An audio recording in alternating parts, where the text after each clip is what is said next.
এতিয়া কোৱা অসমীয়া কবেক তাৰ দম আছে কোৱা এতিয়া তাৰ সাহস আছে সকলোকে কৈছো কোনে আমাৰ মানুহক মাৰিছে কিন্তু এটা এটা কুমাৰ কিন্তু হিচাপ লোৱা হ'ব এই কথাটো যদি নাজানে হা কোনো নাজানে অসমীয়া কবেক দি দিলে ইয়াতে তোমালোকে দেখিছিলা নেকি আছিলা দিনত ইয়াতে দিনত আছিলা নেকি কাম কৰা মানুহ আরে অসমীয়া গবেক কোনে দিলে আসামিজ গবেক বুলি কৈছে হ্যাঁ আমার দোকান বন্ধ है बाबू बोल रहा গম নাপায় গুণ্ডাবি ঠিক হৈ যাব খোলা আছিল নে বন্ধ আছিল কাজিয়াৰ সময় পাঁচটাত খোলা এইবিলাক চব 5টা বজাত খোলা ইয়াতে নতুন গুণ্ডা ওলাইছে ইয়াতে চাওক অতিকৈ দুৰ্ভাগ্যজনক কথা এইখন অসমত আমাৰ স্পষ্ট কথা থলুৱা খিলঞ্জীয়া মানুহৰ দপদপনি থাকিব লাগিব এইখন অসমত থলুৱা খিলঞ্জীয়া মানুহৰ প্ৰভুত্ব বিস্তাৰ হ'ব লাগিব এইখন অসমত কোনোবা বহিৰাগতই যদি অসমীয়া গবেক দিয়ে অসম গবেক দিয়ে এই কথাটো আমি কিন্তু কোনো কাৰণতে মানি ল'ব নোৱাৰোঁ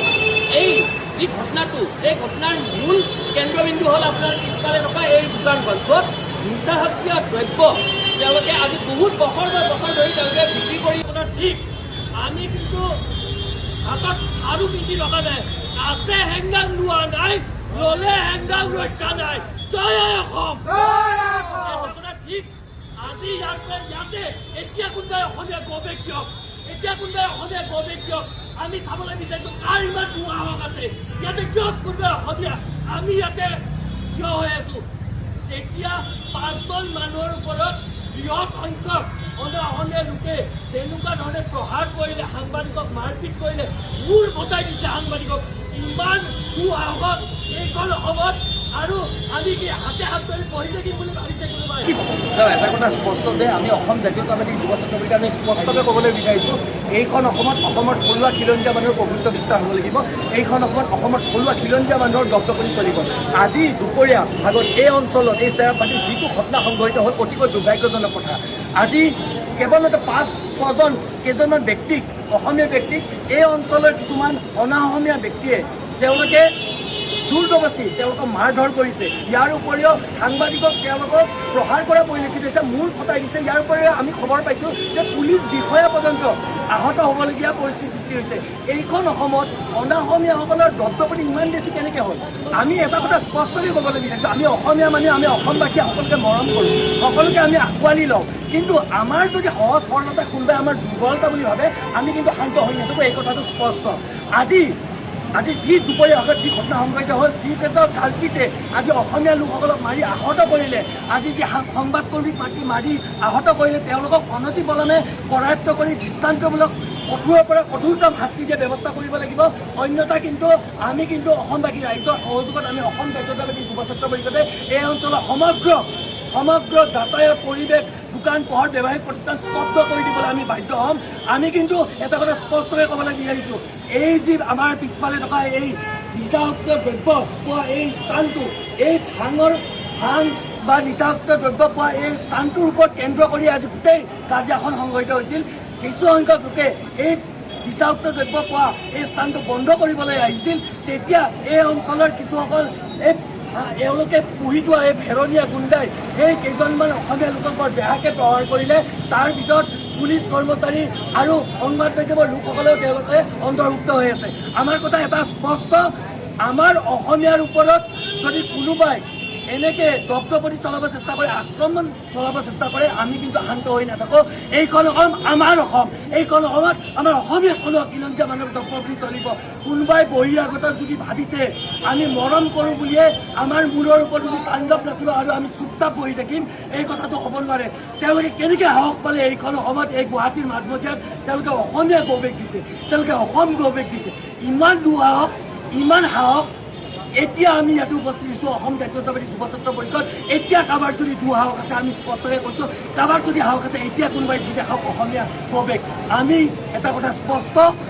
যদি আৰক্ষী প্ৰশাসনে আৰু চৰকাৰে যদি এই কাল্পিতকেইটাক কিন্তু যদি কৰায়ত্ব নকৰে অনতিপলমে আমি কিন্তু শান্ত হৈ নাথাকোঁ আমি অসমবাসী ৰাইজৰ সহযোগত আমি বিভিন্ন দল সংগঠনে কিন্তু এই অঞ্চলৰ পৰিৱেশ স্তব্ধ কৰি দিবলৈ আমি কিন্তু বাধ্য হ'ম এতিয়া কোৱা অসমীয়া গৌবেগ তাৰ দম আছে কোৱা এতিয়া তাৰ সাহস আছে সকলোকে কৈছো যোনে আমাৰ মানুহক মাৰিছে কিন্তু এটা এটা কোবৰ কিন্তু হিচাপ লোৱা হ'ব এই কথাটো স্পষ্ট কিন্তু আমাৰ মানুহক মূৰ ফটাব এতিয়া কোনোবাই কওক অসমীয়া কৌবেক কাৰ সাহস আছে কওক অসমীয়া কৌবেক কোনে ক'বলৈ বিচাৰিছে কওক কাৰোবাৰ যদি সাহস আছে কওক এতিয়া অসমীয়া কৌবেক আজি গুৱাহাটী মহানগৰী যিটো দুৰ্ভাগ্যজনক ঘটনা সংঘটিত হ'ল সঁচাকে আজি এজন অসমীয়া হিচাপে আমি অত্যন্ত দুখ প্ৰকাশ কৰিছোঁ আজি ইয়াতে গুৱাহাটীৰ চেৰাপবাটীত কেইজনমান অনা অসমীয়াই অসমীয়াৰ ওপৰত প্ৰহাৰ কৰা এক ঘটনা পৰিলক্ষিত হোৱা আমি সামাজিক মাধ্যমত দেখা পালোঁ তাৰ পাছত এতিয়া আমি তাতে উপস্থিত হৈছোঁ উপস্থিত হৈ আমি সেই দোকানবোৰত আমি সোধপোছ কৰিছোঁ যে কোনে অসমীয়া গৌবেগ দিছিলে কোনে আমাৰ অসমীয়া ডেকাসকলক তেনেকৈ প্ৰহাৰ কৰা দুঃসাহস কৰিলে আৰু আমি গম পালোঁ যে এই ঘটনাত সাংবাদিক পৰ্যন্ত আহত হ'বলগীয়া হৈছে ইয়াতকৈ দুখৰ কথা আৰু লাজৰ কথা কিবা হ'ব পাৰে নেকি এইখন অসমত যদি অসমীয়াৰ ওপৰতে এনেকৈ প্ৰহাৰ কৰে এইখন অসমত যদি অসমীয়াকে এনেকৈ ৰঙা চকু দেখুৱায় দপদপনি কৰে অসমীয়াৰ ওপৰতে তেনেহ'লে এই কথাটো কিন্তু আমি কোনো কাৰণতে মানি নলওঁ এইখন অসমত অসমৰ থলুৱা খিলঞ্জীয়া মানুহৰ দপদপনি চলিব সেই কথাটো স্পষ্ট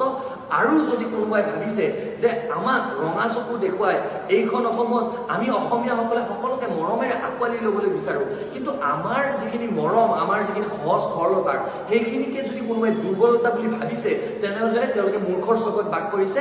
আৰু ভৱিষ্যতে যেন এনেকুৱা ধৰণৰ কাৰ্য কাৰখানা সংঘটিত নহয় তাৰ বাবে আৰক্ষীৰ কাৰণে চোকা দৃষ্টি দিব লাগে আৰু যিসকলে এই ঘটনাটো সংঘটিত কৰিলে আমাৰ সাংবাদিকক আহত কৰিলে আমাৰ যিখিনি অসমীয়া লোক তেওঁলোকৰ ওপৰত প্ৰহাৰ কৰিলে তেওঁলোকক অনতিপলমে কৰায়ত্ব কৰিবলৈ আমি দাবী উত্থাপন কৰিছোঁ